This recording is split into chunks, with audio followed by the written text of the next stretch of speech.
have currently worked with athletes in national teams, NCAA. So those are things that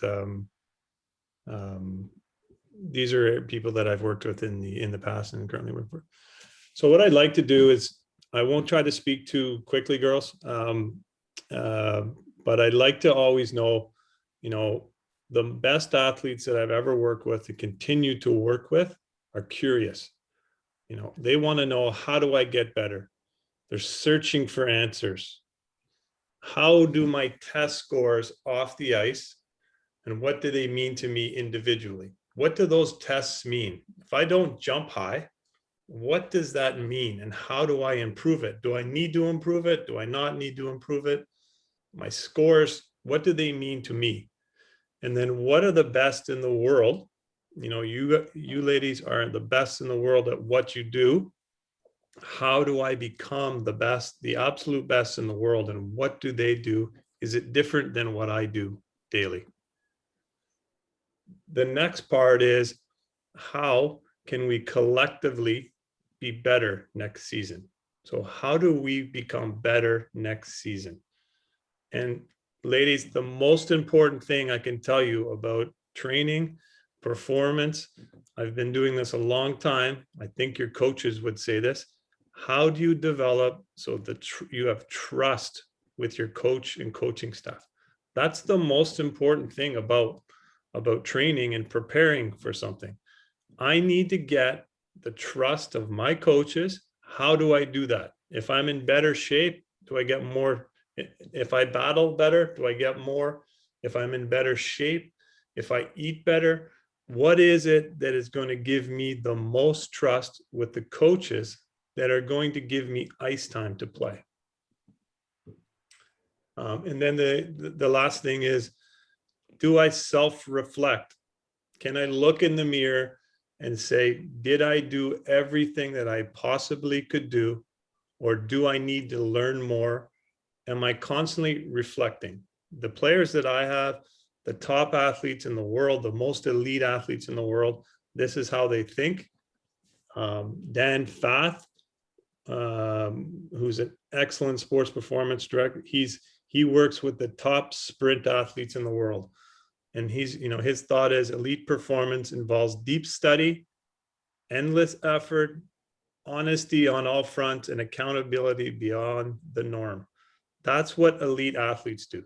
They constantly self-reflect. They constantly look in that mirror. Am I doing what I need to do to create separation between myself and others? This is a quick idea of a circle of performance. These are things that are involved with elite hockey performance. Can you see me?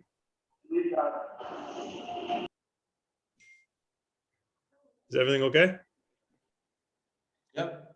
Yeah, okay. I can just see. Okay, the elite hockey performance. And these are the components that involve that. If you look at these components, where are you good? Where you say that it's like, to think about them like buckets with water in them. What are you good at? And what do you maybe need to improve more on? How's your skating mobility? What's your skating speed like? Okay.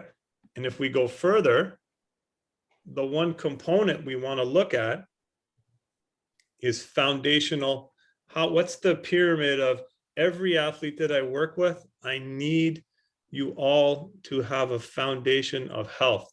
If you're not healthy, you can't last the 2 or 3 days with the coaches you have there through camps. You need to have a high level of health. That's the most important thing as a young athlete, even as an aging athlete. If your health is not there, there's some ladies that are on the call now that have played a long time. They're going to tell you the most important thing is to take care of your health so that you can physically prepare. And then once you physically prepare, how are you ready for the next time you need to be physical, train, play, and recover is very, very important. So if we look at foundational health, Key factors to the foundational health is obviously nutrition. Think about yourself. Do you eat well? If you don't eat well, how can you perform to your maximum level where you have to be top 10% of what you do all the time? If nutrition is not there, all the training in the world, you can't out train a bad diet.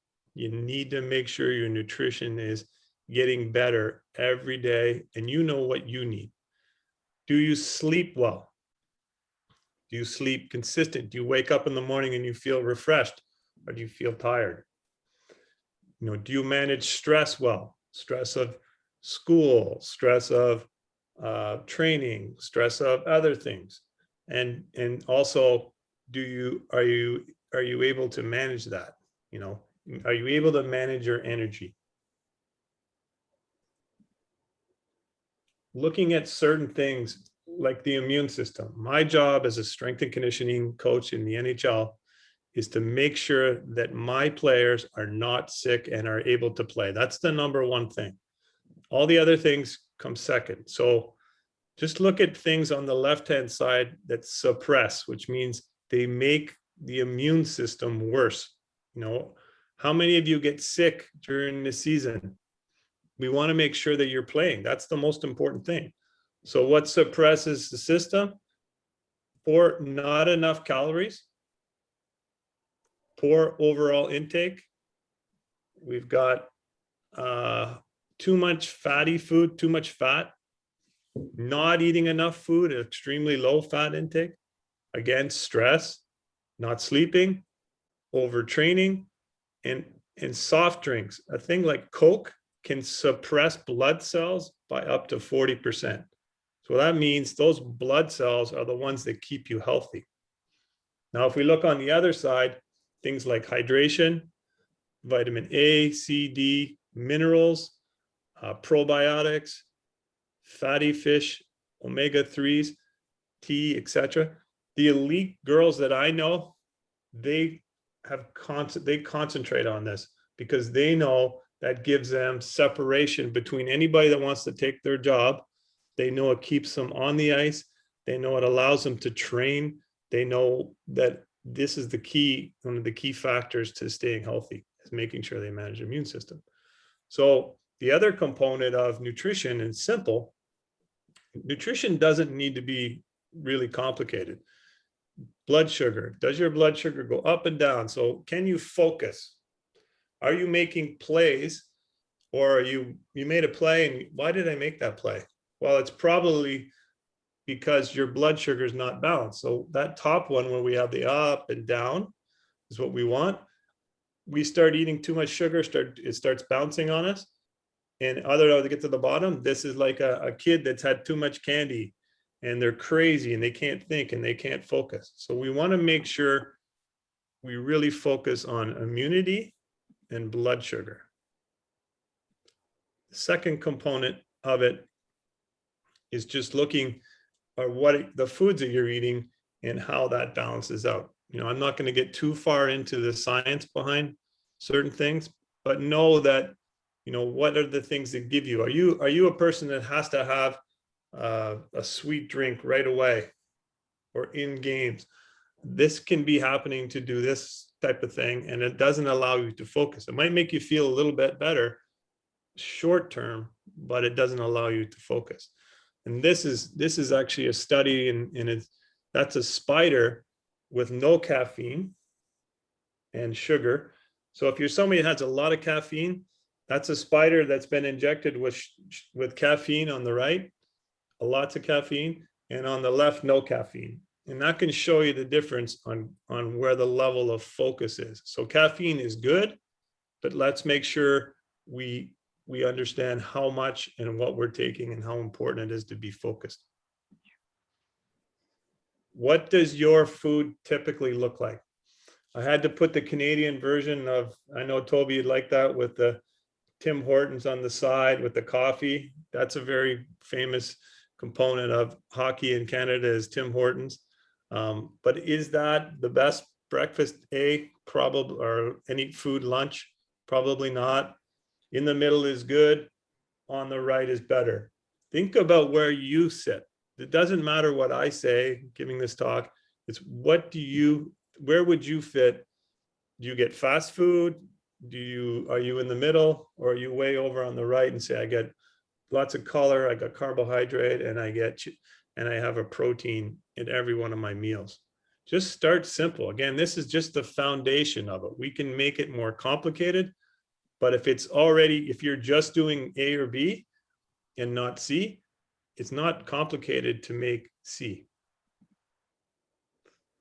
Common in female athletes, vitamin D deficiency. So you can see that the types of things of vitamin D. Do you supplement with vitamin D? Almost every athlete in the world that's at a top level now supplements with vitamin D, somewhere between 2,000 and actually 10,000 IUs of vitamin D. So if you don't eat those foods that I have under vitamin D, you need to supplement. And even if you do, you should get your vitamin D checked, because it's a crucial component for power, immunity, etc. We give all our athletes vitamin D every day. We live in a climate that's cold, that we don't have much sun. So we always have vitamin D, and even in the summertime, sometimes we need to give athletes vitamin D. Calcium, I think it's probably better. In Canada and the United States, we've got a real issue with dairy and people not wanting to eat dairy. So calcium in North America is something we're seeing very low. Zinc, B vitamins, and magnesium, all essentially component. These are really, really, really important. And if you want to make an edge on how you feel every day, girls, it's not normal not to have energy all day. If you're kind of tired sometimes and it's like that all the time, the best athletes in the world are looking for energy. Energy makes them, they can train more, they can be more in tune with playing, they can think better. So these components, if these are low for you right away, you're behind other athletes, and you want to make sure you know what you need to do. So look at those foods and say, do I eat those? Because as a female athlete, they're very important. They seem to be lower, much lower than with male athletes. This is a picture of what our pregame meal would look like at lunch with the Ottawa Senators. You can see there's choices of protein, vegetable. You can see the fruit in the back. We always have a lot of fruit available. If I don't have a salad bar that looks like that, I get in trouble from the players. They search for it. They want this.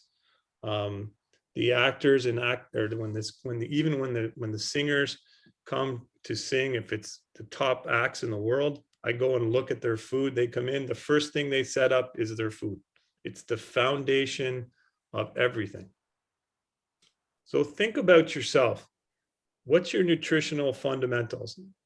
Do you know enough about nutrition? And it's okay, girls, if you do not know enough about nutrition, it's okay. That's why you have other people around you. We have athletes that are 18, 19, 20, 21 that are just learning what is nutrition. So what do you think? Is your nutritional knowledge good? Do you know enough? What's the practice? Do you practice it? So you know it, but do you practice it? Because there's a big difference. A lot of people know what to eat, but they just don't eat that way. And regular people can do that. Elite athletes cannot, because again, you won't have the energy. You won't get to what you want to. What's the internal drive? Internal drive means why are you going to do this? Do you want to play on the national team? Do you want to be the best hockey player that you can possibly be? What's the drive? Because if the drive's not there, the food doesn't go. So you know what I mean? What's your drive? What makes you eat better, right? And then the other component of it is supplementation, the quality of that in selective. So supplements is, are you taking anything outside of it? Many athletes are taking things, and it's all it is. It goes in one end and goes out the other. It doesn't work. So make sure the quality of your supplementation is really important. Don't just take things because somebody told you to take them. Take them because you need them, right? Supplementation means you eat well, and then maybe you need something to supplement your food.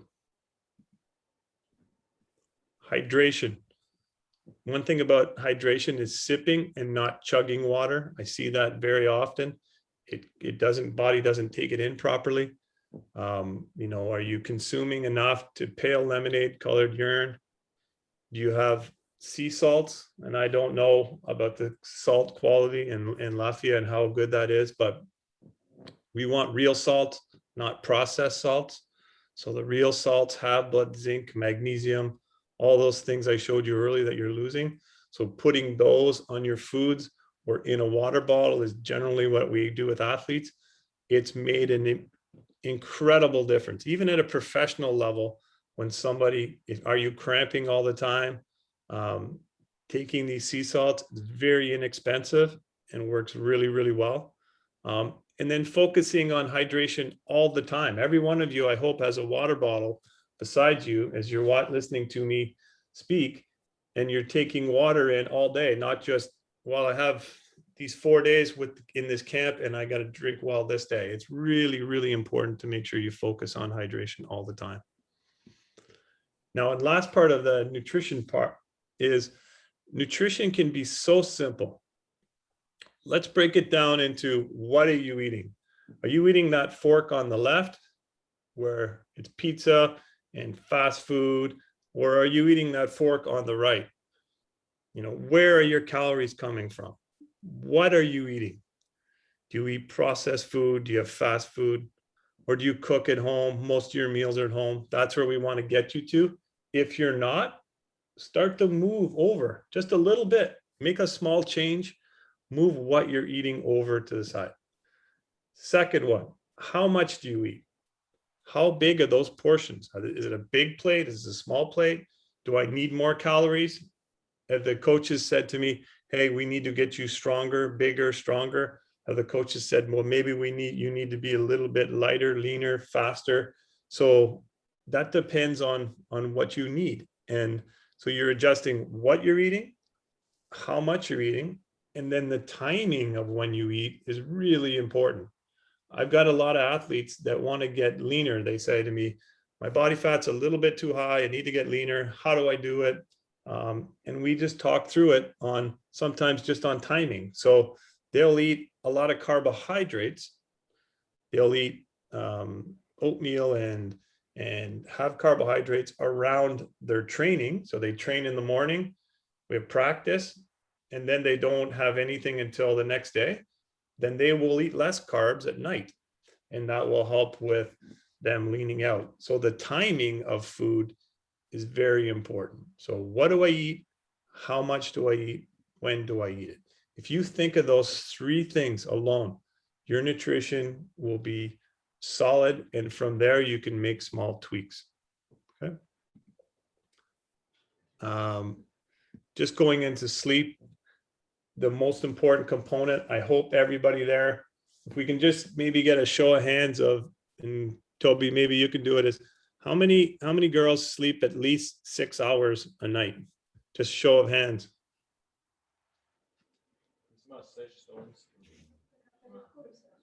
Okay. There's 21. I would say 18 of 21. Okay. How many 7 hours? At least 7 hours. Keep your hand up if you get at least 7 hours. 7, 8 hours, 9 hours, 10 hours. Two get 9. One gets 10. 2 get 9. Okay. So guys, why did I do that? If you don't get 7 to 8 hours of sleep, there's a thing called sleep spindles. And everything I learned from a skill point of view, see what that red arrow is? If I don't get that much sleep, if I don't get there in my sleep cycle, the things that I learned from a skill point of view, they don't get put into my brain, so I remember them forever. Okay? That's when all the hormones, that's when all the good things are happening. So we need to get you to at least 8 hours of sleep. hopefully 8 to 9. I know sometimes with things that are happening, but remember, sleep is it's a weapon. It works well for us. We got to make sure that, you're sleeping well. So how do we do that? Some of the things we talk about with most athletes, I spoke to a young athlete this morning that's going off to a national team tryout.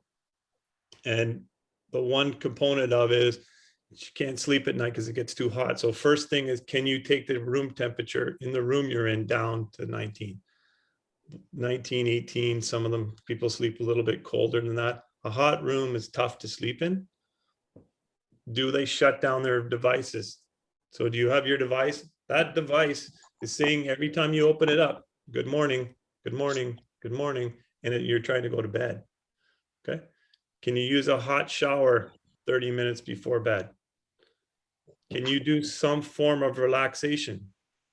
Can that calm you down enough to get you sleeping properly?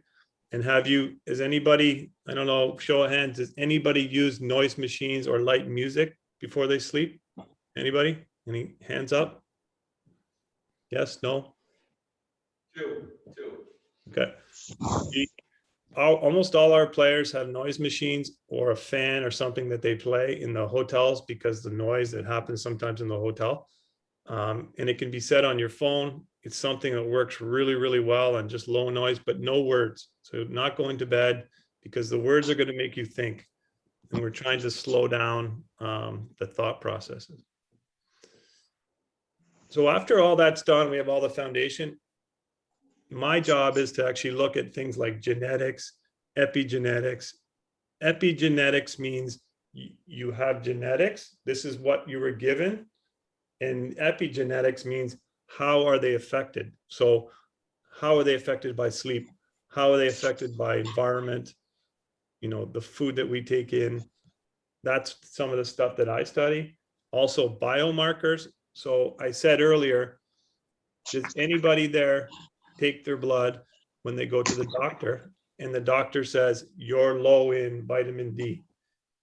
Those are things that we do at a professional level because it's another level up to make sure I know you're getting what you need and your body is working efficiently. The next one is gut health. It's the most important component is gut health. If you can get a healthy gut, all the food that you eat will be used properly. If you don't have a healthy gut, the food goes in and goes right out and you don't stay healthy. Okay. So that's another level of, once you've got the foundational health, these are some things that we would look at a really, really high level. But we're not going to do this if you don't eat proper breakfast in the morning. If you don't eat enough fruits and vegetables, it doesn't matter to do this stuff because you're not eating enough fruits and vegetables. I'll tell you, none of this is going to be perfect. When we skip into physical preparation, what do you need? What do you need? So I have a big bucket and small buckets. Some of you need to fill up bigger buckets. You need to get stronger. What are the things that you need? So if I ask you, first thing, and I know Chad did some things with you, how athletic are you? Are you athletic? Can you move in all directions? Can you play any sport? If Toby and Matt and the guys said, let's go play American football right now, who can play? Everybody. Well, I never played it before, but you would learn. Would you be able to adapt and learn how to do that? Something new. Are you athletic enough? Do you move well enough so you're not going to get injured? Do you have good range of motion? Okay. Think about, do you explode? Are you somebody that when the coaches say explode on the ice, you explode, you jump high on boxes, you can jump up and touch high, you can jump far? Are you one of those people, or would you say, man, that's something that I need to work on. I need to put more water in that bucket. Strength and stability. Am I able to stay low? When the coaches tell me on the ice I'm too high, can I get low? Can I stay low? Can I battle really well? Or do I get pushed around? I'm not strong enough. I need to spend more time. I'm athletic, I'm explosive, but I get pushed around all over the place. I can't get low enough in my stride. And then the component of conditioning. Do I know, can I get through a full shift? Can I get through a full training camp? Am I good enough? I can explode. I'm athletic. I'm strong, but I just can't last the whole camp. I can't sustain it. I have 15 shifts and I feel like I can only really do 5 really well. Okay. Just take a look and think about where you need to put more water, more effort, spend more time in. Because generally everybody fits in one component more than the other. Some of you are in really good shape, but you need to explode better. Okay. And that's how we think about athletes and how we apply programming to various athletes. One thing, ladies, we need to know is from an injury point of view, and I just bring this up quickly, is the male pelvis and the female pelvis are different, right? And what this causes is some issues with knees and ankles and hips. I train a lot of athletes very similar from male to female, but one thing I pay a lot of attention to is injury prevention management of hips, knees, ankles. And how I do that is I would ask you all, do you have anybody in your family that has a history of knees, ankles, hips, done an ACL, which is a knee ligament? Have you hurt yourself? Has somebody else in your family done that? What's your history? That's the first thing we start with. The second one is we would watch you do landing mechanics. So how do you land? You can see the girl in the picture, she's landing and she was pretty stable. We would do that on both sides just to see how you control. If you can't land and decelerate and control, it doesn't matter how much you squat. It doesn't matter how strong your legs are. You need to have the ability to land and decelerate properly. You go to the next one, you see the girl cutting. These are when injuries occur. So we want to make sure that you understand and your body can control into cuts and out of cuts first before we do it 100 miles an hour. Okay? And then the last one is, do you have confidence in a therapist or somebody that can help you to make sure you're on the right path? Make sure that if something does go, you can work closely with them. I know Chad worked with you ladies today, and it was the one component of things we want to make sure is, do you understand how to move impulsively? That's the one thing I think between male and females I see a lot of time we end up queuing a lot is, can you be dynamic, right? Think of if somebody was going to come up behind you right now and pour water on you or pour hot water on you, you would get out of that room quickly. The way that frog goes to the fly, the frog would never catch the fly if he tried to go like this, but the fly was over here. So he's got to go directly to it. The fastest point is from point A to B. And so this is something, if you want to get faster, train faster. You need to think about this when you're jumping, when you're running, when you're doing things on the ice.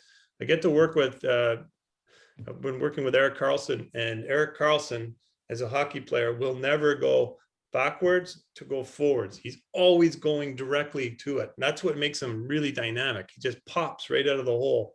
He doesn't think about going A to B. He doesn't go C to go A to B. Okay, so really think about that. Are you an athlete? Or are you an athlete that jumps up on the box and you swing your arms and you use a lot of momentum? Or are you somebody that can really jump quickly or move quickly? Okay, it's a really, really important component.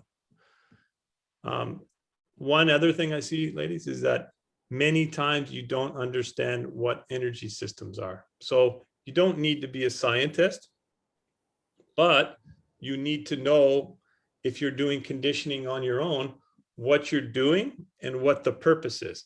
So the top one is, I'm going to do jumps, I'm going to do sprints. That's one energy system. That blue line is one energy system. That's going to teach you what I just talked to you about, being impulsive, fast, right? And then I let it rest and I come back. The middle one, which I see a lot of, which is okay, but it's probably where you want to spend some time, but not a lot of time. And then the end one is, the glycolytic aspect of it. So we want to make sure that you understand that. Again, you don't need to be a scientist, but know when you're doing your conditioning, your energy system, your cardiovascular, what are you doing it for? Okay. This is a picture of a game. The red line is somebody's heart rate. The blue line is the speed that they're traveling and excelling. So you can see that's one shift. And then we move over. The top of that is 2 shifts, 3 shifts, 4, 5, 6, 7. Person must have got caught on a penalty kill or something. Up, all the way down. And then the bottom is sometimes what practices look like. So this is my conversation with coaches to say, this is what a game looks like. This is how we need to train. Heart rates go up, speed goes up. That's the way the game. You see the bottom one? Speed is low, explosiveness is low, heart rate is high. And that's a difference between, so those are some of the things that I speak to coaches about. And coaches, I think this is important to know that that's what the body, that's what shifts look like. So sometimes if you get practices and you're wondering why you're in that medium zone, this is very specific to what's happening on the ice up top. For warm-ups, girls, does your warm-up look like this, where you do like an active warm-up, you skip, you do something, you roll, or you do some kind of massage or something, you stretch, and then the game begins?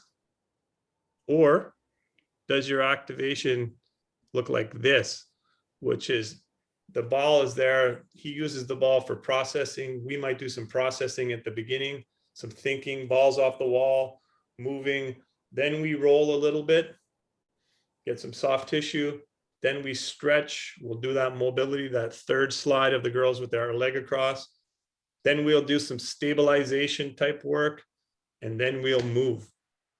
And the whole idea is that we're getting the engine ready. Many players in the NHL will only take about 10 minutes from 15 minutes from the time that they finish their warm-up to the time that they're going out for pregame skate. It's very short. So they don't go warm up, cool down, and then wait and expect, well, why am I no good in the first period? Well, maybe it's your warm-up. Maybe it's too hard, but maybe it's not perfectly timed. Think about a race car. They don't turn the race car on, shut it off for an hour, go back to it, turn it on, and then go. We have to make sure that we're timing and we're specific about our preparation. Looking into the component of information, and this slide's actually from Tina Murray, who's a friend of mine who works with the Sacramento Kings, and I talked to her a little bit about giving this talk, and she's very, and I use her slides often, and I really like the way that this is set up. So I said, well, I'll just put this up and give Tina the, she works again as a sports performance for Sacramento. And again, ladies, look at that readiness. Are you sleeping? Some of you said, I'm only sleeping 6 hours. Are you off your legs, or are you moving all the time? Do you have hydration?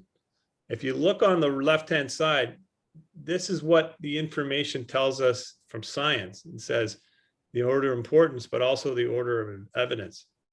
Are you mindful? The key in many athletes now are they able to control your mind, not get the energy going too much. And then we've got water baths, cold contrast.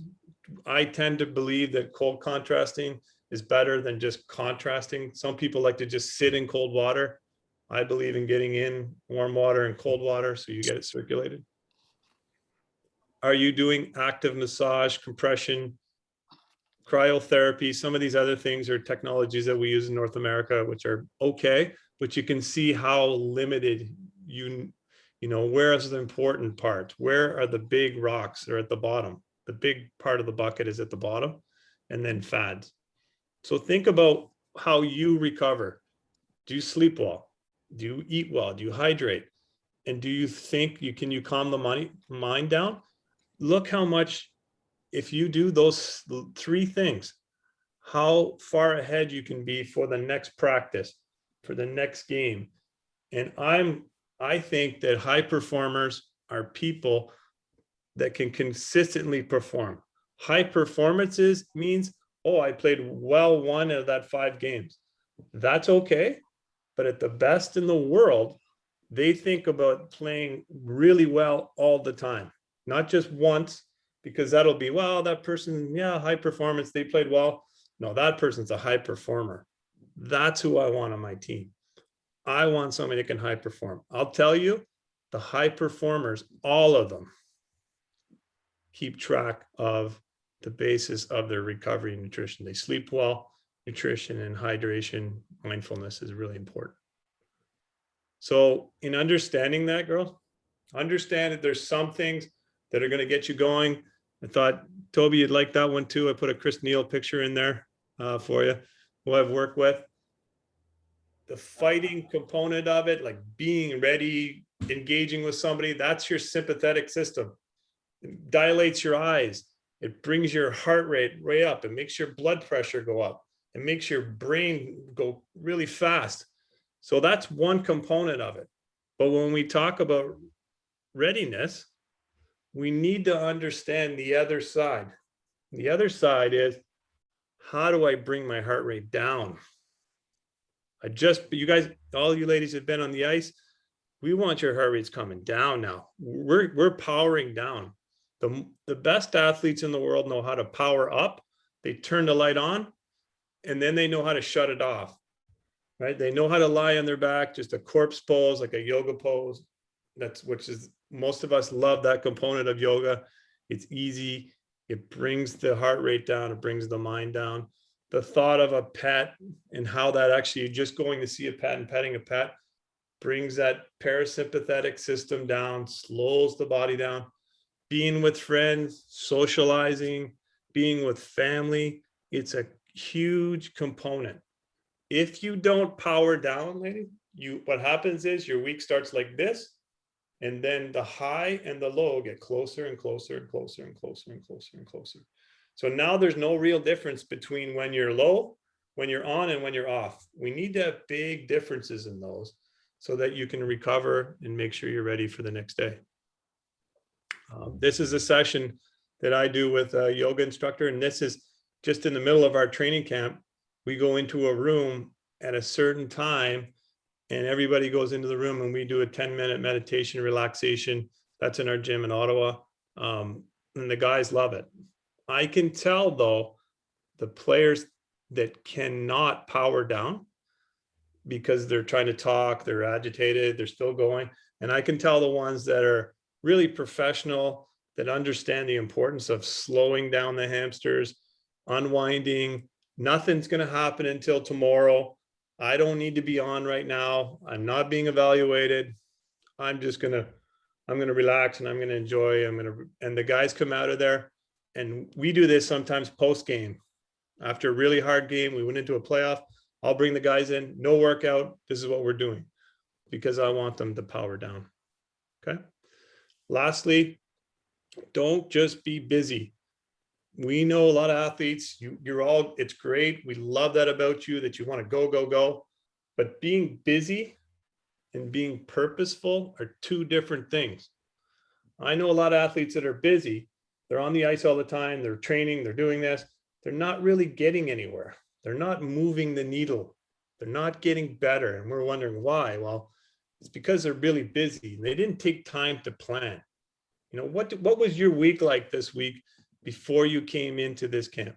Did you kind of say, okay, this is how I'm going to sleep. I'm going to eat well. My time now, I'm going to recover. This is how I'm going to spend my time when I'm not at the rink. I'm going to be with family. I'm going to relax. I'm going to power down. That's really, really important as you become better as an athlete, to understand being busy and being purposeful. This is a picture of what a day in the NHL will look like. Guys will come in and eat breakfast. Then they have therapy. Then they have a meeting with a coach, team training, similar to many of the things that you're doing, warming up, on ice with coach, team skate, therapy, eat lunch, nap, snack, arrive at rink, coaches meetings, warm up, game, workout, therapy, eat. So you can imagine in the NHL, 82 games we have to do that.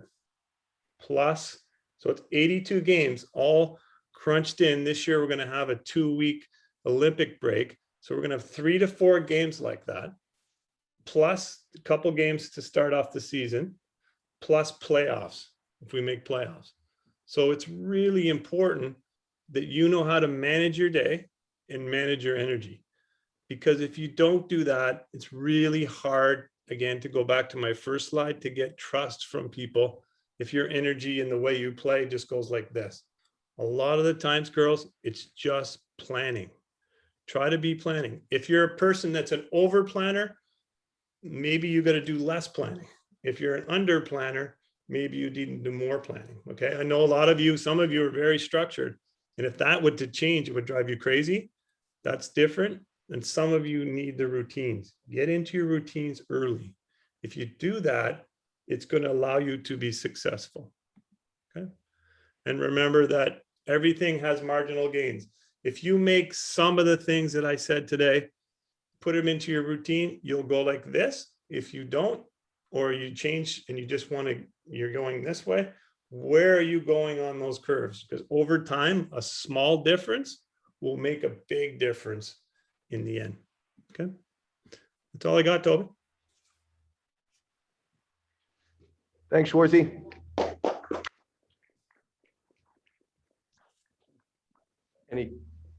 I'll let you talk. Hey, Chris, thank you so much. And I'll take this to the coaches, please. And obviously to the women that are here. What questions do you have? I saw 1 or 2 taking snapshots of the screen with a couple of the slides that were up there when he was talking about nutrition and things like that. So do you guys have any questions?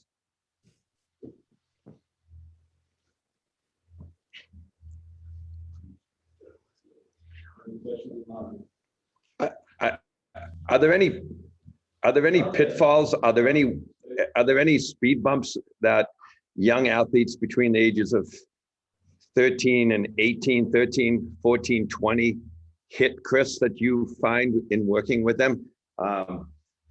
Things that you run in, things that cause you to stop doing good things? Well, I think a lot of the time it's trying to make too many changes too quickly and thinking that, you know, if you're 14, you don't need to eat like somebody that's 22. Let's just get you to eating a good breakfast before you worry about, you know, what are the supplements of the ladies that are 19, 20 taking. So I think a lot of time we want to fast forward. It's the analogy, Toby, of when you're 14, you don't do mathematics of somebody that's 19, right? You let's get what you do well and then move on to the next stage. If you're 14, maybe you can do the nutrition of somebody that's 16. Often though, we skip it and then it doesn't work and then everything falls apart. It's going to be tough. Nutrition's tough. Nutrition is planning and it's not always going to be perfect. And nobody in the world, including these people that say they spend millions of dollars on nutrition, they all have a certain thing that they do. They eat cookies or they do things. They're not eating perfectly all the time. But what they do is they eat well most of the time, if not 90% of the time. So I think that's the one thing. Don't, you know, if you don't eat well, that's okay. I have a player that plays in the NHL that makes $10 million. And players that have made $7 and $8 million that did not eat a lot of vegetables when they were younger. But as soon as they made that change, their whole game and focus changed. They became more consistent. There was more trust in the way that they play. Both are still playing in the NHL. And one thought it was too much in the beginning, but he made small changes and over time got better and better and better and better. And he knew that he had to do that to create separation between him and other people that wanted his job. Okay. Thank you. You guys have anything?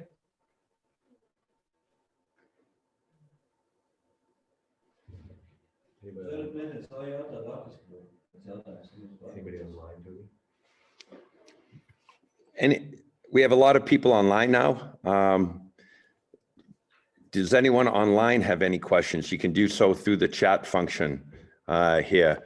We have about 5 minutes to go. So if anybody has any questions for Chris online, please do so via via the chat. Yeah, I think the one component sometimes is most of the issues that we have with young athletes is not eating at home. It's eating when you're away, when you're not in the house, when you need something fast, right?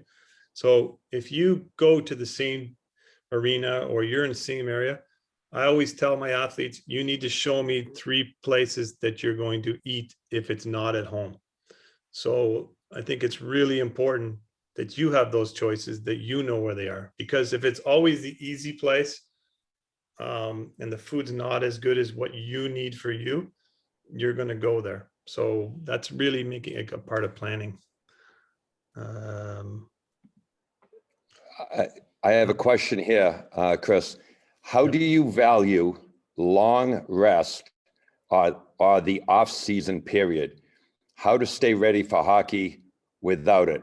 I believe talking about, not overdoing it 12 months here. Is there a value of resting before you begin again? Yeah, I think it's really, really important. As you go through more and more, hockey becomes more and more intense. The intensity, the highness of in hockey, in both the male and female game is getting higher and faster.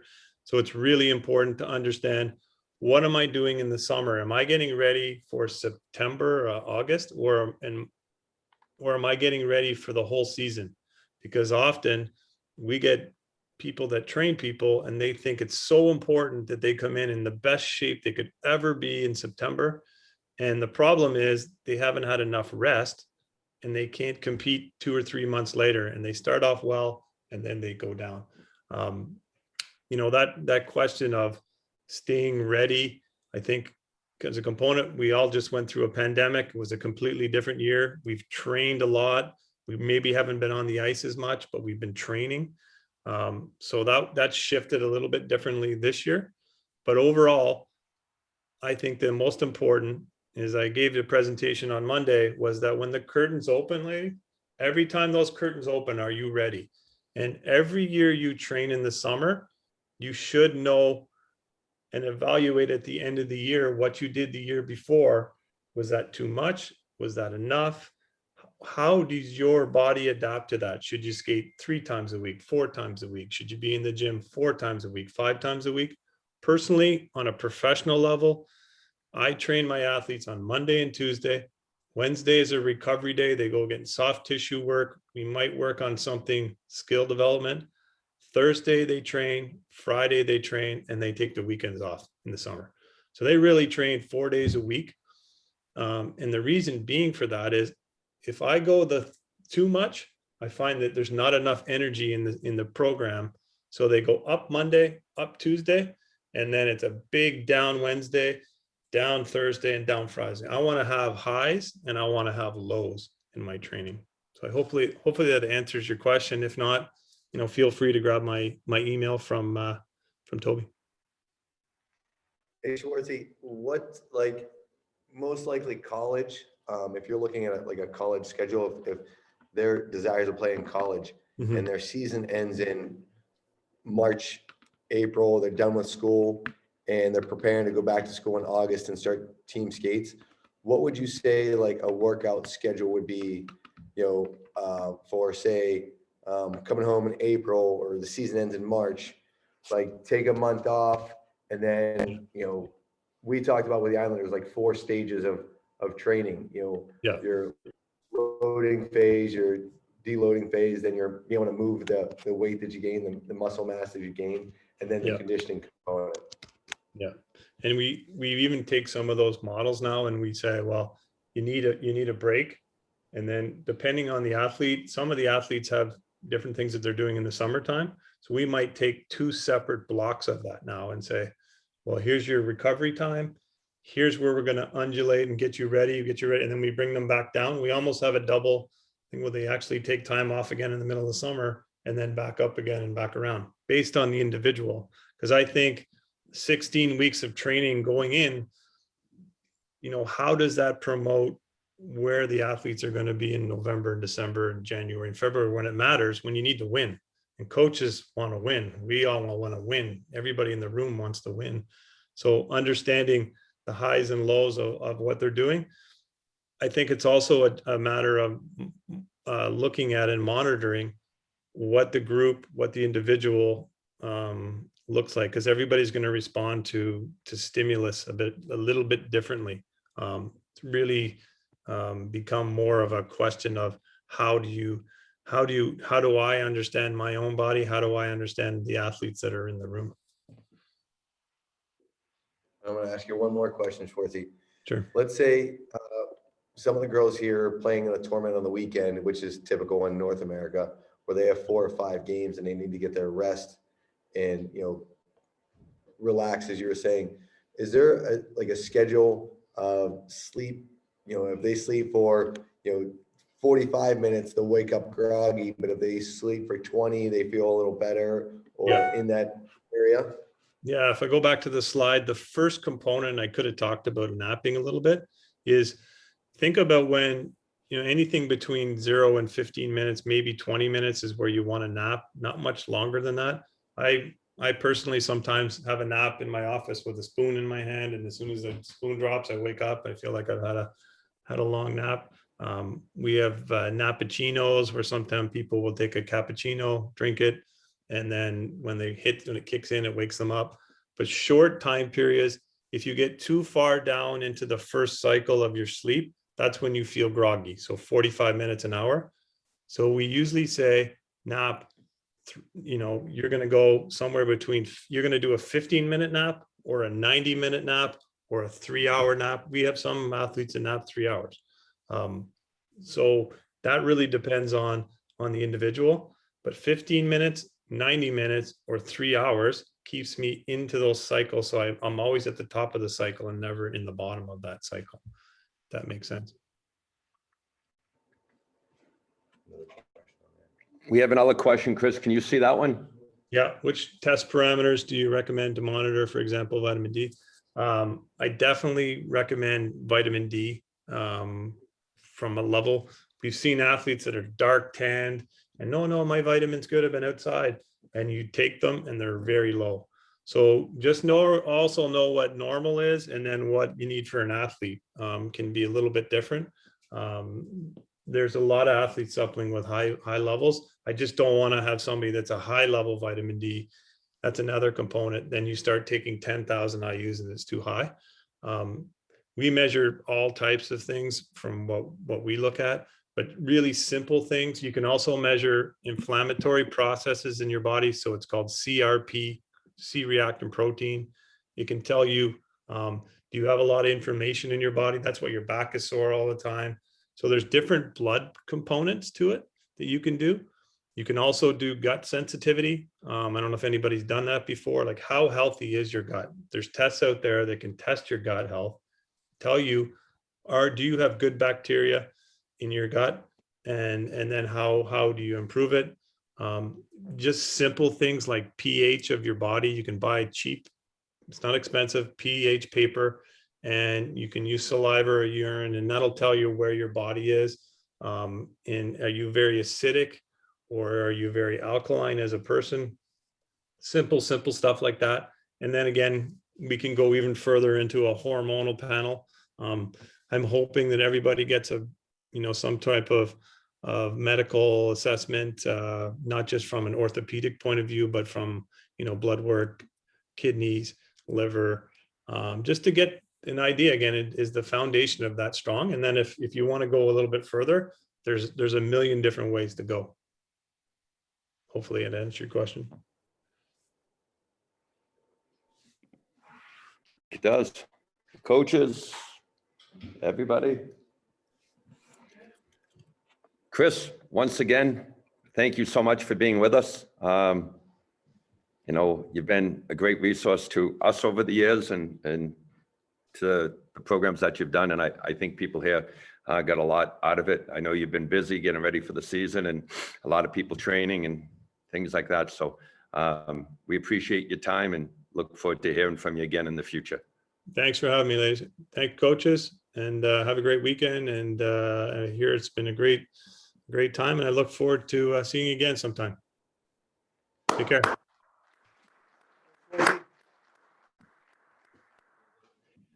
We're gonna move forward and continue the presentation. For everyone online, we have 4 guests with us tonight. 3 of them are back in North America, and one of them happens to be right here with us. And I'm going to do everything I can not to butcher her last name. So I will start with the easy ones. The 3 athletes, coaches, leaders back home. And please know how much appreciate you guys all being here. The first person we have joining us is, well, the 3 that are going to join us. Sara DaCosta. Sara and I have become very good friends. Her children train with us. She has 1 daughter and 2 boys that all play hockey. She grew up in Rhode Island. She started playing hockey back in the late 80s and early 90s. So what she experienced is very different than what the experience is today. And it's because of people like her that experience changed. Sara is a 2-time Olympic medalist, a gold and silver in '98 and 2002. And if I get anything wrong, Sara, please correct me. Not only that, she was an All-American at Providence College, and then she came back and she decided to do something about it, and she started a women's program, a girls program in Rhode Island with another player she played with both in college and on the Olympic team, and has been just a fantastic contributor and asset to hockey in life in general for many young players. Also with us, and she's a U.S. citizen and U.S. Olympic team member. Also with us is Christina Putina, who was the captain, and this is how I get to know her. She was the captain at Providence College, the same school that Janine played at. She was there for 4 years. Phenomenal player. She is a Canadian. She played on their under-18 team, their under-23 team, and she is the assistant captain of the reigning NWHL champions, the Boston Pride. Does a great, she's awesome with the young people. She's involved with the kids. She does a lot of what Janine does as far as teaching and working with the young kids and just giving back and trying to grow the game for that next group. Our 3rd guest is Celeste Brown. Celeste is the youngest Division I college hockey coach in North America, in the United States. Not only that, her and Janine were teammates on the very first, in the very first NWHL season. They came down and trained with us, got to know them, and they have continued to work with us ever since, going on, I think, 7 years now. She played 2 years in the NWHL. She coached Division III college hockey. There are a couple ladies here that are looking to do that, by the way, Celeste. Then she went to Penn State University, which is a major university, and was the assistant coach there for several years. And then she got to go back to the Rochester Institute of Technology, a Division I school that she happened to be the captain of several years back. Not that many, but several years back. She is entering her 2nd season as the head coach at Rochester Institute of Technology. And then here in Latvia, and part of our coaching staff, and she's just been fabulous, is Laila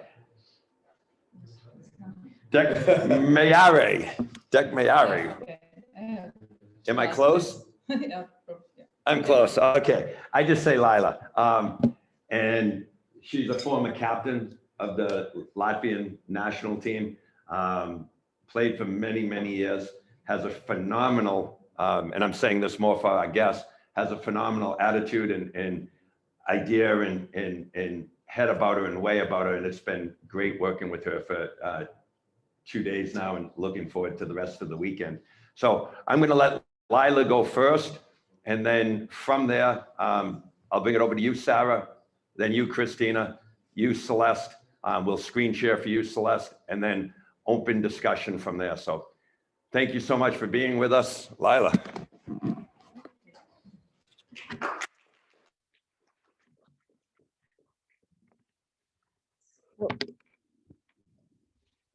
So hi everybody. Yeah, my name is Laila, as Tabisha already said. Yes, I'm still in Latvia, but I will say most of the time of my hockey career I spent somewhere else, not in Latvia. But I will start with the beginning, as it starts in Latvia. So as women's hockey starts in Latvia. So we start in May 1989. Most of the girls behind me were not born at that time. And our coaches that got together, it was like a group of athletic women or young women, which came from different sports like figure skating, different ball sports, sledge, I think sledge, yeah. So we put together this bunch of girls and start to skate. Yeah. And in 1990, we established the first women club, Lima. So this club still till now one of the, I think it's very strong traditional, has strong traditions, and yeah, always the girls are, even if they're not sure, but in the last years they became always the champions of Latvia, and of course I don't know, since the club is established. Okay, and we have 1992 in November we played first international game with the national team. It was really interesting because we have to qualify for European Championship, and at that time we have 1 year European Championship, and in the early 90s also, yeah, the women's hockey was also a World Championships. So we just start. So we have to qualify for a European Championship, and yeah, we play against Ukraine. It was the 1st of November. And yeah, we lost the first game, and then we flew over to Ukraine, to Kiev, and us played just another game that we won. And then the third game, we have to decide which team will qualify for European Championship. And we lost the game. Very disappointed. We came back, and yeah, somehow turned it out that, you know, I don't know, just in winter or early spring in 1993, our coaches said, okay, we have the opportunity to play this European Championship, because one of the teams, I don't remember, was it Netherlands or Italian, just withdraw. And we were so excited about the chance. Yeah, and we start to prepare, just proper prepare, practicing every day and sometimes 2 times a day. And so, yeah, I think it was in April of 1993, we moved to this championship, and you can guess we won that. Yeah, without qualifying direct, we just go there, and yeah, we won the championship. And then came back, and yeah, the next championship, European Championship, was held in Riga. It was the highest division at that time, European Championship, and yeah, it was in Riga, and we play in our old hockey ring is already it's not existing anymore, but it was a very, very great experience because we played there was full stands with spectators, like 3,500 maybe. So it was a great experience, and Yeah. I remember that at that time I was like 15 years old. I was the youngest, not at that time I was not the youngest, but Iveta Koka, other one player who has a huge impact in our Latvian women's hockey development. She was the youngest, and yeah, she was 13 years old at that time. And we have to play for thousands of people, that everybody come here in a ring and were cheering for us. Yeah, it was a great experience. But at that time, I was already lucky to, after the first European Championship in '93, I was that lucky that I came an opportunity to go over to Germany. So then starts my my career on the way. I spent 12 years in Germany, playing 3 different clubs, women's clubs, and also a men's club. And it was a fourth highest league. Like, it's not high for men's hockey, but still for me it was very fast hockey. And okay, it was maybe not that smart hockey, but still very athletic and yeah, very tough hockey, I will say.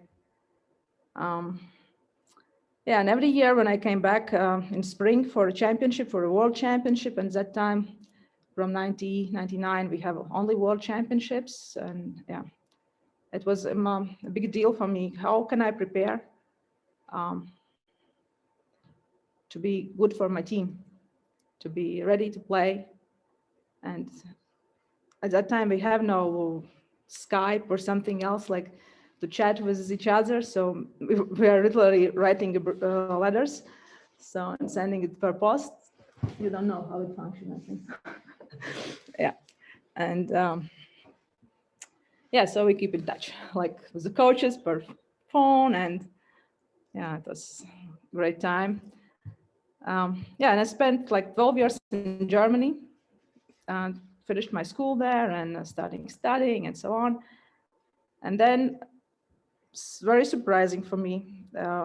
In Russia was established the first Russian women's hockey league, which was professional league and still professional league. Yeah, and we were one player from Latvia was already there for half a season in Russia, in a Tornado club, so in the Moscow region. And yeah, she said that the club would like to invite some more origin players. So I was not thinking twice, because it was a great opportunity just to go and play professional team. So it doesn't matter whether it takes a salary or not, just a professional team, that's all. And yeah, so I moved to Russia 2005. Just yeah, with my German team, we just get a German championship. We won that, and yeah, it was the time to say, okay, it's nice. We make a German championship show. So new experiences and new horizons and so on. So I moved to Russia, and every year I come back to Latvia in the spring for a world championship to prepare with the team. So yes, it was in Russia. Playing in Russia, it was more easily because it's like Moscow is 800 kilometers from Riga. It's like an hour to fly. It's very comfortable to get there and back. So we were 4 people from Latvia at that time there. It's Yulia Mikheenko, Aina Mikheyeva, Iveta Koka, I said already, and me. We were 4 people together. It was funny. Spent a lot of time also outside the rink. So yeah, and then I came back to Latvia for a year. Give a birth to my son, 2009.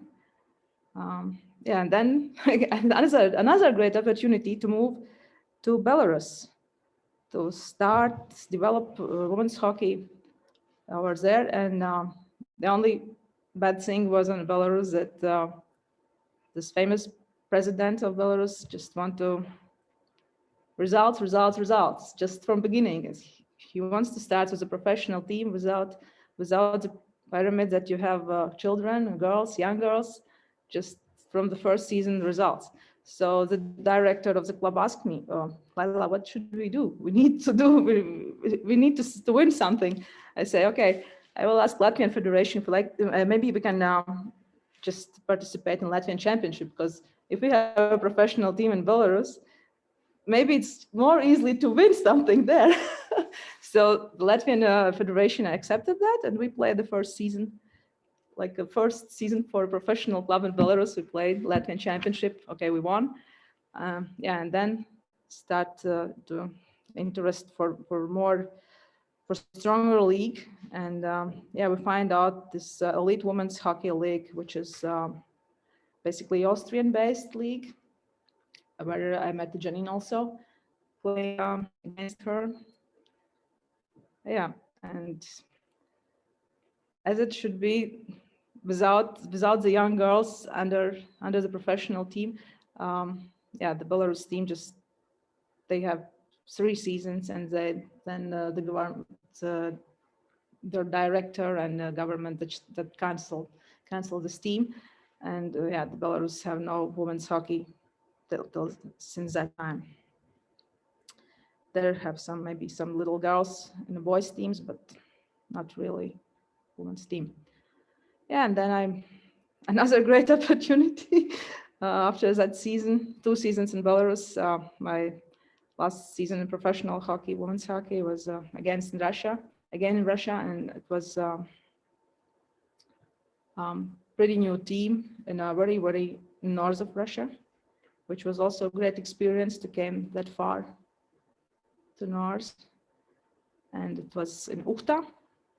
It's a pretty small town. And yes, they played my last professional year, and still 2013 I'm in Latvia. I'm still playing till 2017, my last world championship. Then I announced the retirement from national team, but just due to my injuries.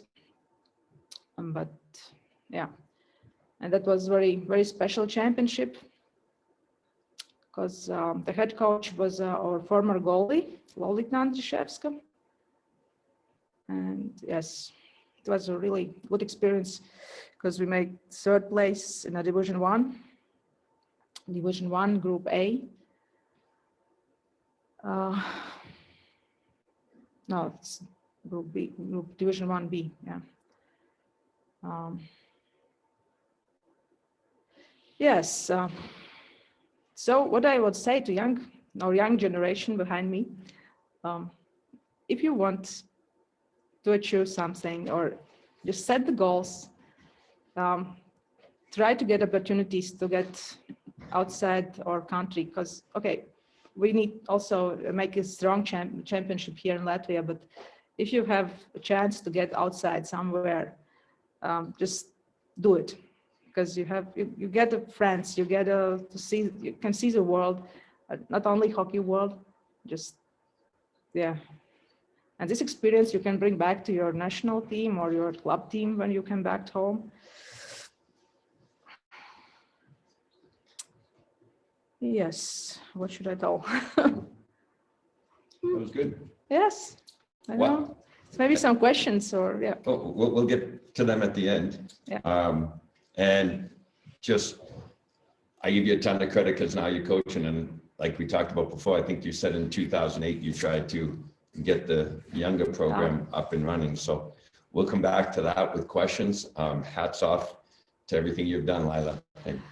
I tried, but it doesn't function at that time, and it's since 2018 mixes leading our women's national teams. I will say national women's team and also under 18 projects. So as a head coach, I'm lucky to be his assistant. Yeah, and 2 weeks ago we have a camp for under 18, and I count we have about 30 players, which is really great for now. But if we want to grow the game, we need under 16 players, under 14, and so on, that we can develop our game. Yes. I think that will come. Was on the line. Holy mackerel. That woke us up, whoever that was. Next guest is from back home. Hopefully she survived the hurricane. We live in the same town now, and she's been a fantastic ambassador of hockey in so many different ways. Going back, to her Olympic memories.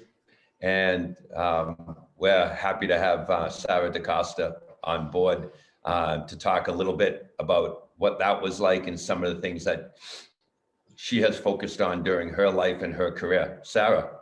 Hi everyone. Thank you so much for having me. Thank you, Toby, for the great introduction. I want to just talk about my career, how I started, and just my journey, and some of the highlights, what I think is important to focus on. Like Toby said, I started at a young age. I started playing hockey at 5 years old in the early 80s. So it was a long time ago. And at that time, I played with all boys. I was always the only girl. There weren't many opportunities for all girls teams at that time. So started playing hockey when I was 5. Went to PC, played on the national team, won the gold and silver in the Olympics, and had the opportunity to win Player of the Year for USA Hockey twice because of a great team I had in front of me. Going back to when I was younger, I guess, like many kids, but for me, playing hockey, being at the rink, all I wanted to do was be at the hockey rink. I wanted to be on the ice, and that was where I was comfortable. It wasn't in the classroom. I was a really shy kid. So if you got me on the ice, I was in my happy place. And I guess from the time I was young, before women's hockey was even an Olympic event, my dream and my goal, if you asked me when I was 8 years old, it was, I wanted to go to the Olympics. That's all I wanted to do. So I was fortunate that I had some great coaches and great people in my life, because if a coach told me to go do hand and eye coordinations for 2 hours a day, I did it. If they told me it's going to help you if you're a vegetarian and you eat this and that, I did it. And I never questioned it. All I wanted to do was get to my goal and represent my country in the Olympics. And again, it wasn't a reality at the time when I was 8 years old, 10 years old, because women's hockey hadn't been announced yet. I was lucky. It was perfect timing. 1998, they announced that it was going to be an event for women's hockey. I was fortunate to kind of just hit the timing perfectly. I think having the passion and the love of the game is really what helped me get to where I wanted to get to, and to be able to overcome any obstacles, because you all will certainly hit. There's always obstacles that you're gonna hit, and finding a way not to give up, because there were times when I was like, I didn't make this team, I'm done, I'm quitting, or I'm not gonna play girls hockey anymore, or whatever it may be. And to find a way around that is really important. I found it very helpful for me to always set specific, detailed goals. When at the level that you're at as athletes, for me, the biggest part of the game when I hit that level was the mental part of the game. Up until that point, everyone is given this, when you hit a certain level and you're playing with all these great players around you, everyone's given this natural talent. So you need to find a way, what separates you from the really good players to be on the top. And for me, it was the mental side of the game, especially as a goalie, but for all athletes, I think the mental aspect of the game is so important. When you hit a certain level, you can't have any off days. If you have one off day, a bad game, you know what, that might get you cut from the team. So for me, it was really important to be able to develop any trick I could to manipulate my mind to be where it needed to be. That there were days where you might not feel so confident. There are days when you fight the puck, the game seems too fast. You think, I don't belong here. And and you really need to figure out a way to get your mind say, no, this is where I deserve to be here. So for me, it was finding triggers that put my mind in that right place. And whether it would be the routine of my everyday, what I did when I get up, how I put my equipment on every day. For some people is music. So everyone really needs to find what works for you. And the other thing I would do, there'd be days as a goaltender for me, the puck seemed like the size of a beach ball. And those were the best days, right? Like the game is so slow. If you shot anything you shot at me, I knew it wasn't going in. So when I'd get home after that game, I would really try to analyze the whole day. What did I do to make sure my mind was in that mindset? What did I do on the ice? What did I do before? What did I eat? Whatever it is. And then I would always try to go back to that. And there are certainly days and games that no matter what you do, you'll never get to that place mentally. And you are always kind of fighting the puck. My advice for that would be fake it. Fake the confidence. The more you fake it, you'll eventually, your mind will get there.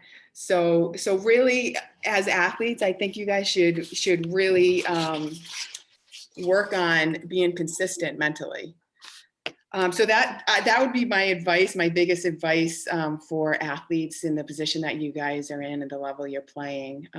Just to talk a little bit about my Olympic experience. A lot of people ask me, what are your best memories of the Olympics? And for me to have that opportunity when they announced that women's hockey was going to be in the Olympics, and I knew my dream was actually a reality, was just being able to wear the jersey with my country's name on it is really amazing. Two of my best memories of the Olympics, number one would be walking into the opening ceremonies, waiting for our country to be called out, and you march out there in front of thousands of people, millions of people at home watching. In that, as athletes, you're marching with your whole Team USA, whatever your country is, and that's the moment that you become an Olympian. You're official. You've made it. And so for me, that moment is something I'll never forget. And then the other moment is winning the medal and celebrating with my teammates and my family in the stands were some of the greatest Olympic memories that I have. And I'll always have those and be able to share those with my teammates and my family. There's so many other things I'd love to touch on. Toby, do you think we should let the other two girls talk and then we can open it up to questions? Yeah, we'll do that. Your passion, your excitement, your enthusiasm, and your honesty is coming all the way through. I don't know what we are, 3,000 miles away, Sarah. So hopefully the message that you said struck a chord. So hopefully I didn't talk too fast with my Chris. Rhode Island accent. You were great. You were great. You were great. You can't help being from Warwick. So, but we're going to slide over to Christina Putina, who's another phenomenal ambassador of the game of hockey. And then we'll come back to everyone. And any questions that you ladies have, please do, as well as anyone online. Hi, Christina. How are you? I'm good. How are you? Excellent. Thank you so much for joining us. Again, we've been saying it forever, there's no walls in the game of hockey, and we're here in Latvia or back home in the States, you're native as far as being a Canadian. We just had Chris Schwarz out of Ottawa speaking, and of course you're home away from home, Boston, which we all know is the best team in the world. But you've done so many cool things. You've always given back. I remember, taking care of Kaya and a few of the girls from down in Newport and what that meant to them. They still talk about it. So you've never said no. You've always given back, and we just want to say thank you. Christina's been involved in the Canadian national program and currently is one of the captains of the Boston Pride, who won the NWHL last year. She works in youth hockey. She gives back. She was the captain of Providence College, which is where I get to know her. And she's never said no anytime I've asked her for something that would help the next generation of players. So it's all yours, T. Thank you. Thank you, Toby. I appreciate it. Yeah, so as Toby said, I'm Christina Putina. I play professionally in the NWHL for the Boston Pride. I'm going into my 3rd year now. So I'm lucky enough to be there and stay on the East Coast. I was playing D1 for Providence College, and I played there for 4 years. And like Toby said, also, I did grow up in Canada. And that's where I initially started playing. Again, like Sarah, I started when I was 5. And I did play with the boys as well. And then I transitioned into playing with girls when I was about 12 or 13, I think it was. And that was definitely a change of pace for me, playing with boys a lot of the time. I was taller than them for sure, but it's a lot different than playing with girls, a lot more physical. Not to say that we're not, because we definitely are, but it was a challenge for me transitioning over. Got a lot of penalties, that's for sure. I was lucky enough to play, like Toby said, I participated in the U22 series with Hockey Canada a couple of times, and I really enjoyed my experience there. You know, I was fortunate enough to have a lot of people around me that motivated me. One person especially definitely would be Bob Duraney. He was a huge motivator and a huge factor in, you know, where I am today. He helped me so much with Hockey Canada and just kind of motivating me and making the right decisions that got me to the next level and got me where I am today. I mean, not only was he super helpful and those around me were super helpful and motivating, but, you know, that I had to make those decisions and kind of buy into what I was doing that would get me to where I am, that would make me a better athlete. So I think that for me, that was a huge turning point, was just buying into the decisions I was making and realizing that, you know, I wanted to make those decisions, that it was going to benefit me and my career and get me to that next level. I guess the biggest thing for me, the biggest turning point in my career was definitely the 3rd year I had at Providence College, my junior year there. I suffered an injury. I dislocated my shoulder, and I was unable to play probably around from Christmas till, so it was like November until Christmas. We were luckily on break, and I did a bunch of rehab, and then I got to play the final 2 or 3 months of the season. And then after that season concluded, I had surgery. I dislocated my shoulder, and I was kind of worried that with that injury, it would definitely put me behind my teammates, like not only my teammates, but those other schools and athletes that we were competing against. And I think that little did I know that, you know, it would be the biggest positive for me in my career. You know, I got to take a step back, really, really focused on my training through the summer after my surgery. I was at Providence College, rehabbing and strengthening for 3 months straight every day, like 3 to 4 hours in the morning. I'd go in there, do everything I could to get better, make sure that I was able to compete my senior year. And I guess for me, the end of my junior year and then beginning of my senior year, I missed probably a total of 15 games. And in those 15 games, I was able to watch from the stands and kind of see the ice and the game from a different point of view and different scenarios on the ice for me. I guess it made me realize, you know, I could be a better competitor than I actually was previously. So just from watching it kind of from the stands and from above, you know, I was noticing that my teammates could cut to different seams, or, you know, they would kind of hesitate on a pass or a shot. And, you know, I was like, you know, you had actually this much space. It kind of looked like this much, but you actually had that much. So, you know, when I was back on the ice, I found myself cutting into tighter areas or using the boards more, getting to the net faster, shooting faster, you know, making passes that seemed almost impossible to, when you're on the ice, they seem impossible, but, I would make those passes and I would kind of surprise myself sometimes too. But, just, I guess, watching that off the ice kind of definitely like did a 180 for me on the ice.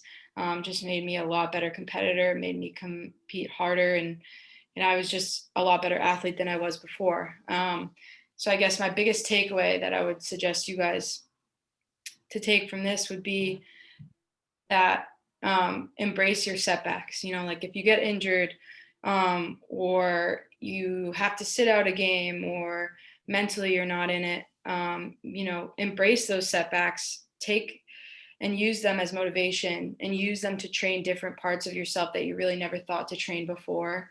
When I was injured, I was training different muscles that I didn't even know I had. I struggled with being so skinny and tall.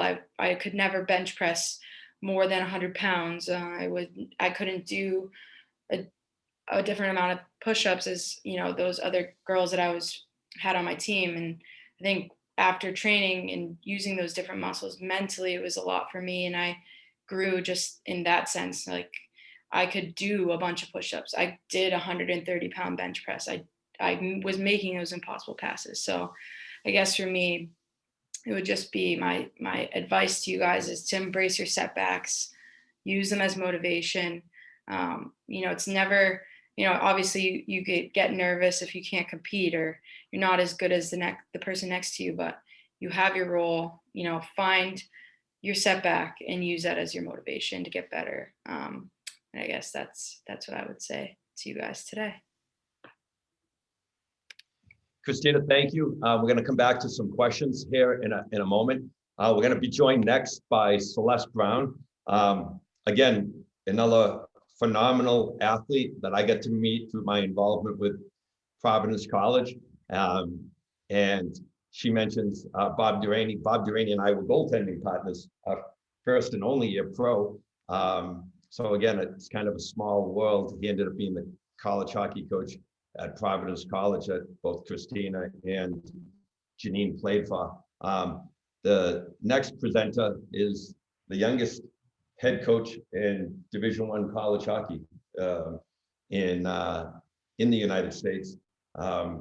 Trained with us 6 or 7 years ago. As I said, she coaches with us in the summertime. She picks Maddie's brain on power play and D zone and forecheck and almost on a weekly basis. Might have been texting him dry erase board plays in the last 15 to 20 minutes, but she's passionate about games. She loves the game. She loves growing the game. Is a fantastic coach, was a great player, and she competes. So I can't wait to see where her university is going to be in the next 3 or 4 years. Celeste Brown, thank you so much for being with us. All righty. Hello. Can I get thumbs up? Can you hear me okay? Thumbs up. Okay. Well, hello from Rochester, New York. I am currently on the East Coast of the United States.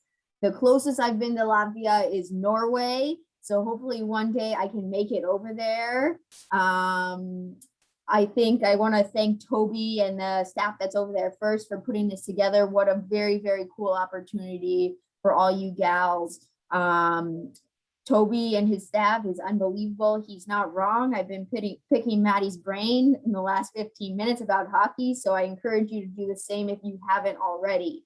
I'm going to share a screen with all of you. Toby, can you get me some host disabled participant sharing screen? You should be now. Let's see.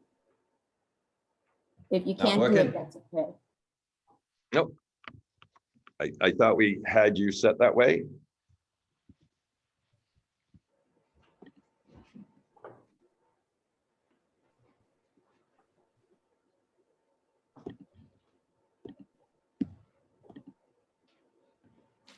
Should be good, Celeste. Yep, there we go. Perfect.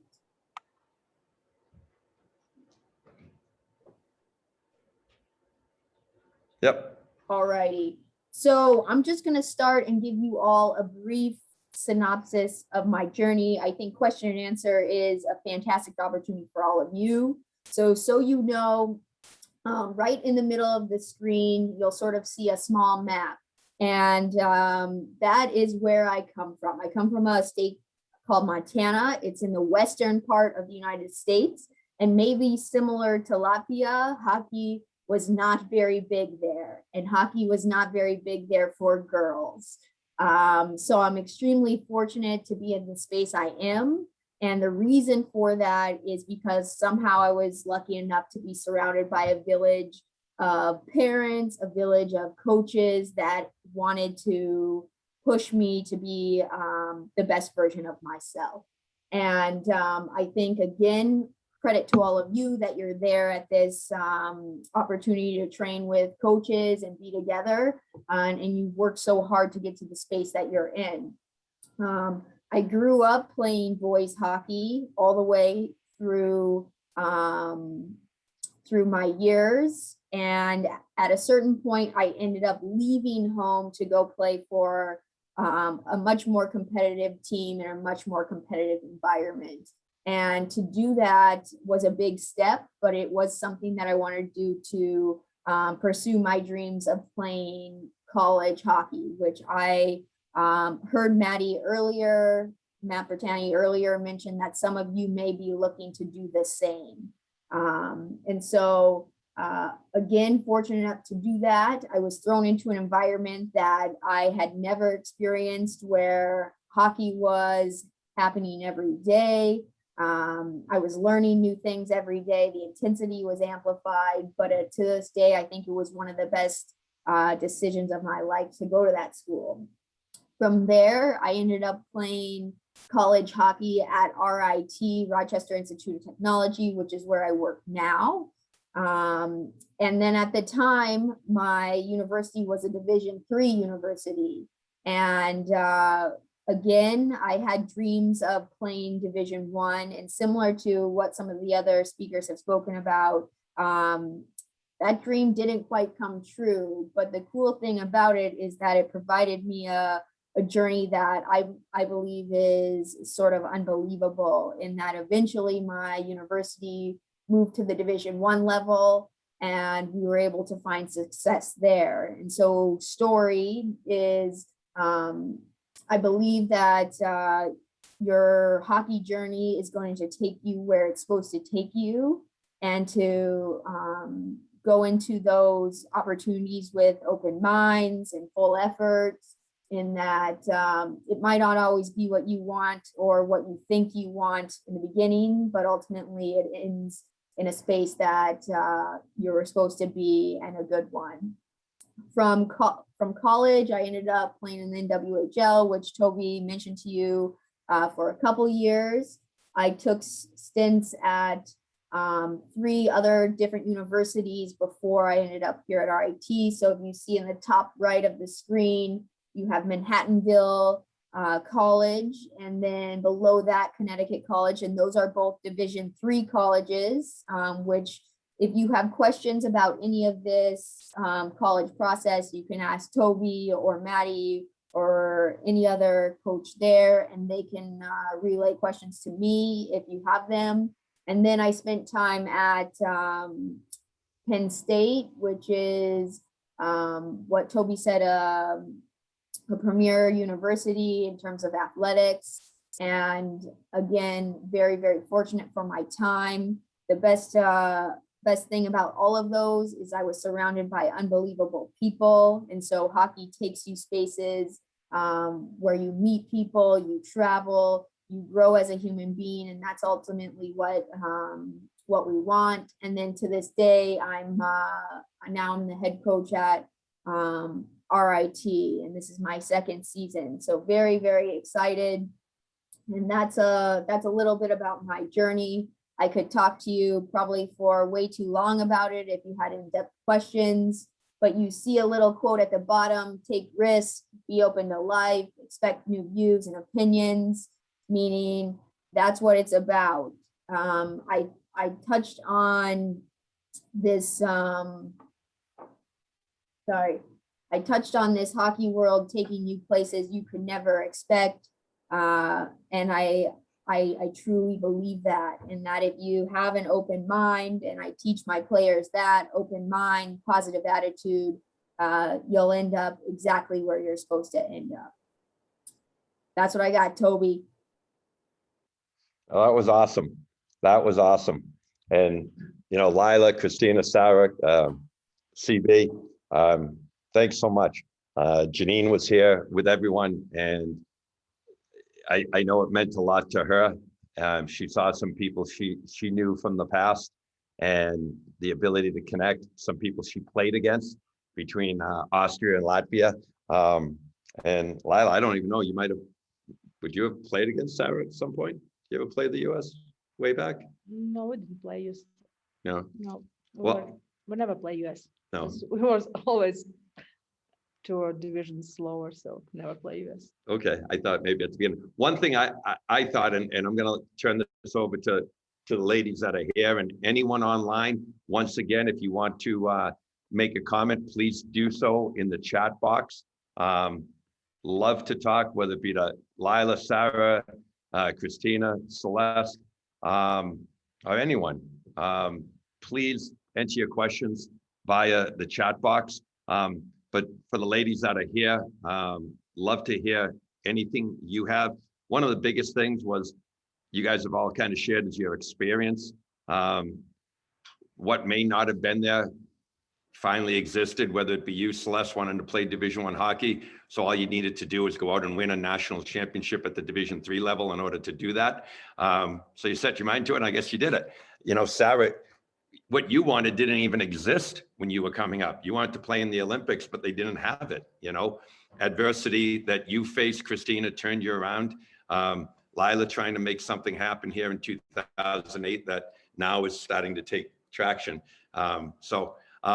If anyone online has any questions, if any of you want to add anything further, you know, please do. But to the girls that are here, what do you have? Like, how do these things apply to you? All questions are good.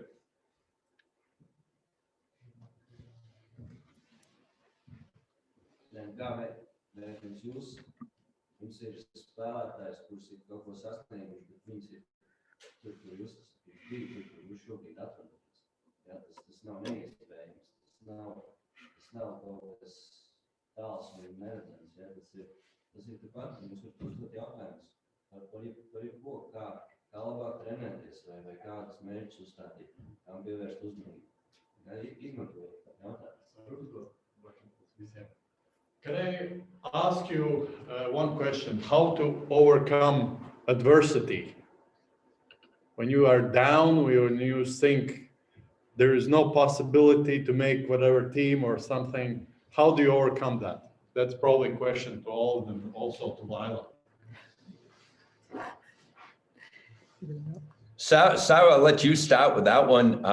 You touched about the mental game. Christina, you overcame an injury and you learned a lot from that. For me, I mean, I definitely hit some obstacles. Same with Christina. An injury was actually one of the big ones. They just announced, it was after a week-long tryout up in the Olympic Training Center for the 1998 team. It was the final game of the tryout, and in my mind, I was still proving that I deserved one of those spots on the tour team. And I tore my hamstring really badly, had an avulsion fracture. So I didn't think they were going to call my name for when they had the meeting, when they were going to announce a team. I walked in on crutches. They called my name and gave me the opportunity to rehab from that injury. And like Christina, mentally, you know, that's a challenge. You only have a short few months to prove that you can deserve that final spot on the Olympic team. So to overcome that injury and find ways to better yourself, to be able to come back stronger player and stronger person than you were before your injury. So that certainly is something that I think you have to, every day, you have to not give up. You have to find ways to stay motivated and find ways that not only are you staying motivated, but you're becoming a better player. And the other thing is that you're not always going to make every team that you want to make. And it's easy to say to give up. And it's just, for me, it's those detailed goals and what do you have to do to make that goal? And once you achieve that goal, set a higher goal. And just keep telling yourself, I'm not giving up. I'm going to do what I need to do to make that goal. Thanks, Sarah. Anything to add on that, Christina, from what you said before? Yeah, sure. I guess the one thing I would add is that, he mentioned in the question, not making a team or something like that. Like Sarah said, you're not going to make every single team. I didn't make every single team that I was on. I was cut numerous times from Team Canada training camps. I remember the very first team I was cut from, the Burlington Barracudas, and I was devastated. And I'll remember that every day. But like I said before, those are things you use as motivation. Walking away from that, walking away from being cut from those teams only made me want to prove myself, only made me want to prove other people wrong. So this is the only thing I would add, is just that, you think you're alone in that sense that, man, like I'm among 10 people that got cut from this team, but think of the millions of girls and hundreds of girls that have been cut before. And think about even people you look up to, like Sarah or, Celeste, or anyone that's doing things that you idolize. They've been cut, they've been injured. So you're not alone in that sense. Awesome, T. Thank you. And Sarah, the coach who asked that is the goalie coach for the team here. And he has been to Rhode Island. He went on a friendship tournament when he was 12 years old to play another goalie, who was also 12 years old. And he lived with him and his family. Helmet lived with Brian Boucher. So. Oh, wow. Okay. My daughter's roommates with Brian. So I grew up playing with Brian. So that's great. World is small. Another probably question, or maybe you can give advice, because these ladies are kind of, I would say, pioneers. They're the first, I say first team for Latvians? Under 18 team. So they're kind of pioneers. What would you suggest them, to lift them up? I kind of missed the very first part of that. Yeah, they're the very first formal under 18 team here. And, yourself or Celeste being part of that NWHL when it began. Some advice. What do you say to them? You were the very first in the very first Olympics. Celeste, I think be in the moment is the biggest thing. I wish I could go back and really enjoy it a little bit more. But Christina said something that really, like, it's kind of how I approached every single day. The person next to you is better. And every time you're on the ice, you're in the gym or wherever you are trying to get better, because I always looked at it as I'm proving to be on this team. I'm proving to myself, I'm proving to my teammates, I'm proving to my coach. So never take a day off. And you guys, yes, you're announced, you're on the team. And for me, they announced that there was 2 goalies. So I was on the Olympic team. I knew that, but I didn't accept that. For me, and that was one of the ways I stayed motivated and was able to constantly be working, was I felt I never proved myself enough. So just always try to be better. And there's so many great coaches out there. There's so many, especially now with Zoom, you can talk to Christina, you can talk to Celeste, there's a lot of material out there, and just continue to improve yourself. But it's an exciting journey. What did you think playing in the very first? No, by all means, we're doing our best. What did you feel like playing the very first NWHL, Celeste? That first face-off. Yeah. I mean, I think there's a gratitude that goes to it too, but also to Sarah's point, you know, you want to keep progressing, and that's every athlete's goal, is to get better, get better, get better, get better. I think it's also important just to mention too, is that when Chris was talking, the strength and conditioning coach, he talked about the powering up and the powering down and the importance of that. And so in those power down moments, you know, to be there for the journey also, along with making those connections with coaches and your teammates and experiencing the process as a whole, not just a day-to-day environment. And so for me to, I was really fortunate to play in the league that first year. I say it's one of the best years of hockey because of the people and the relationships and, you know, just being part of that first. That's something special that if you can keep that in perspective, I think you'll carry it with you for a really long time.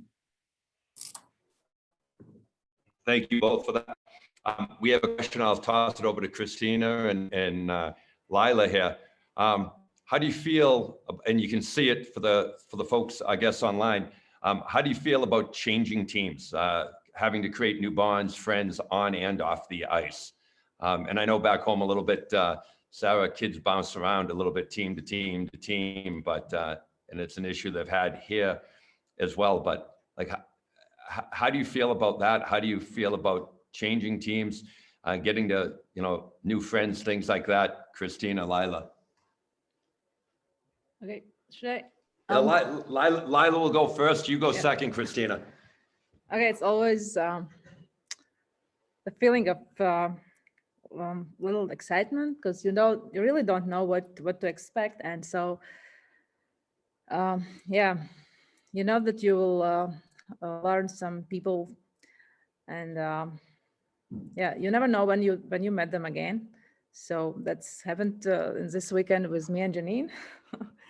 And I heard the name from Bob Delaney, so I know him also. We met in Verumeki and IHF camp, so it's very funny that Helmut's, our goalie coach, said the world is small, but the hockey world is even smaller. So yeah, it's always fun to meet the people again, and yeah, to speak and to change experiences about things, what's going on in hockey world, in the places we're living, and so it's, yeah. Christina? Yeah, I was gonna say, I think for me it's kind of exciting because you get to hear about other people's experiences, and you know, what they've experienced in the hockey world, maybe mutual friends that you might have, similar experiences that you might have with those people. It brings you closer together, I guess. It definitely is nerve-wracking, I guess, at first, but you know, don't be too closed off to meeting new people. I think it's always been a positive experience for me, and it's definitely like she said, the hockey world is very small, so keep those people close to you for sure. What do you guys have? You guys have something. You talked about wanting to play college hockey, Serena, right? Yeah. We have one girl here who's in Chicago. She plays Chicago Young Americans, actually, but has Latvian roots. Celeste has coached both Division III and Division I. She has played both Division III and Division I. Okay, a question that I have, I guess, is what's the biggest change going into playing college hockey? What is the biggest change in the expectation going into play college hockey, Celeste?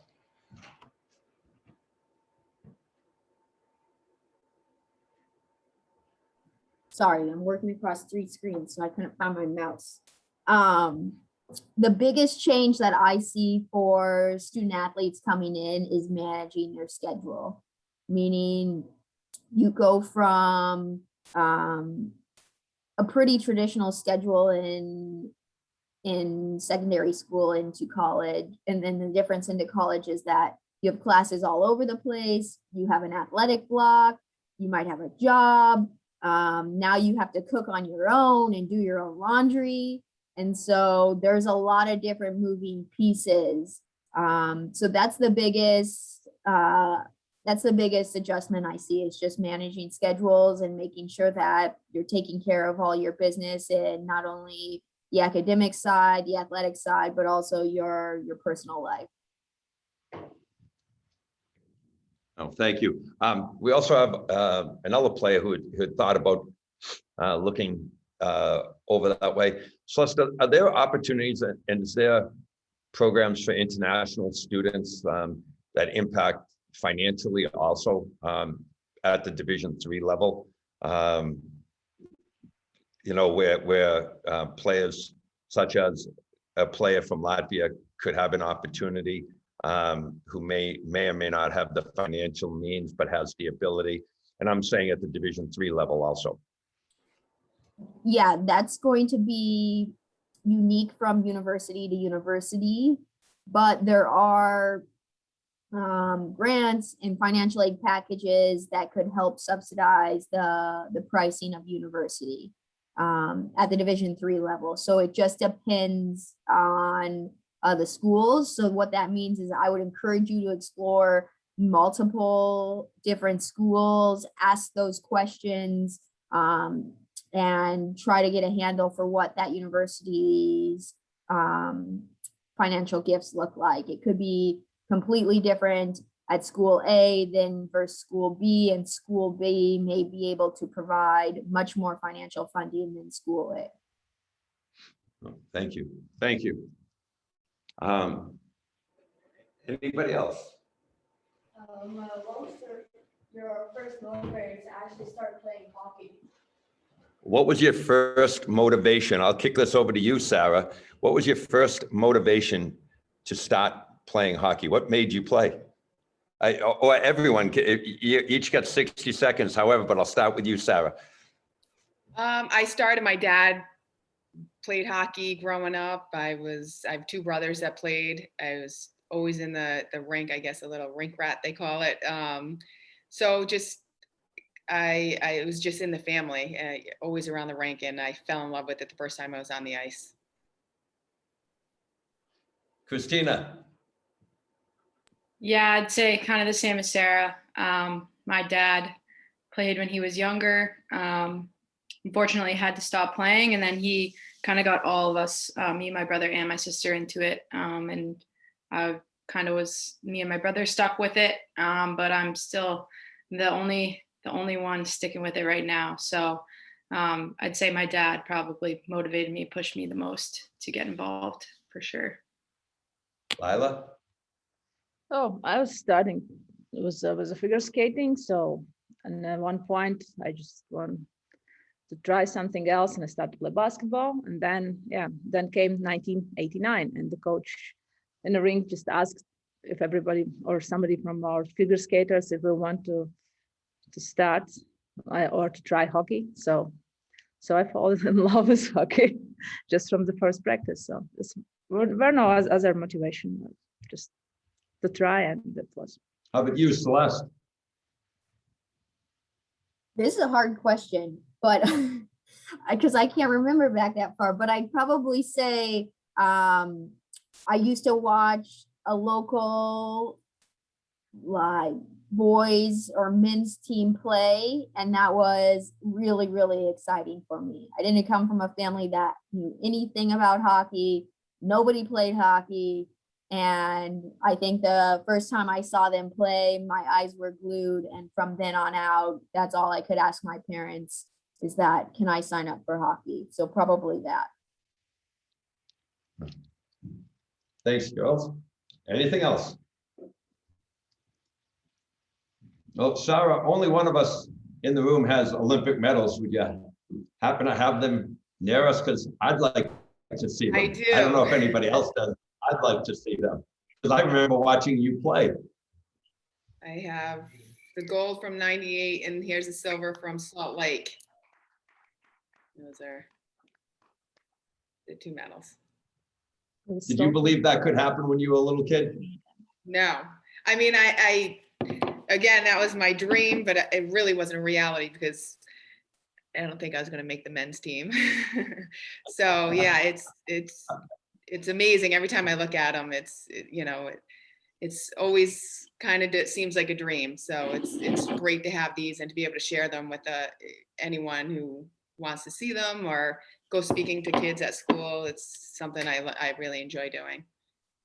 And just for everybody who's not from Rhode Island, if you happen to win a medal, you get to put it on your license plate too. So, and to be proud of that.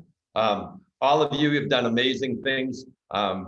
Everybody who is online, thank you for taking the time to be online too, and listen and learn or just share some ideas. All 3 of you guys are an inspiration to everybody, and you're wonderful people, and you've helped a ton. And Sarah, I love your kids, and you can tell why they're good kids. And Christina, I've loved working with you over the years and keeping in touch and all the little things we both tried to do for each other. And Celeste, you know how much respect we have for you. So Laila, we've only known each other 2 days, but I think I speak for all the coaches here. It's been awesome getting to know you. So thank you so much. I wish you guys nothing but the best, and I look forward to seeing you all when we get home. Thank you, Toby. Bye, guys. Bye-bye. Thank you all. Thank you all.